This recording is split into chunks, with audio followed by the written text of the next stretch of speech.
हिंदू धर्मग्रंथानुसार त्रेतायुगातील रावणाचे अत्याचार संपवण्यासाठी आणि धर्माची पुनर्स्थापना करण्यासाठी भगवान विष्णूने मृत्यूच्या जगात श्रीराम म्हणून अवतार घेतला. श्रीरामचंद्रजींचा जन्म चैत्र शुक्ल नवमीला राणी कौशल्याच्या पोटी पुनर्वसू नक्षत्रात आणि कर्क राशीत राजा दशरथाच्या घरी झाला.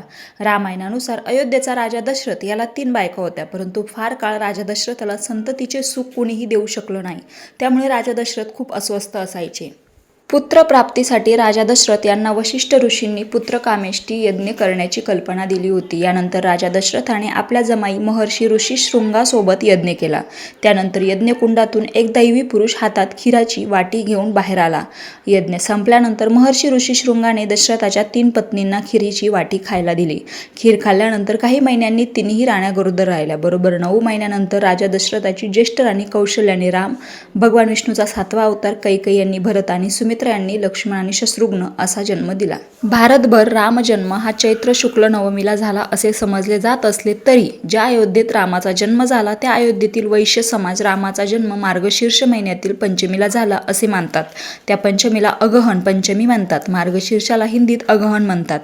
याला आधार म्हणजे तुळशीदासाच्या रामचरितमानसामधील खालील उल्लेख: मंगल मूल लग्न दिनो आया, हिम रिपू अगहन मासो सुहावा, ग्रहतिथी नखतू जोगूवर बारू, लग्न सोदी विधी किन्नी विचारू.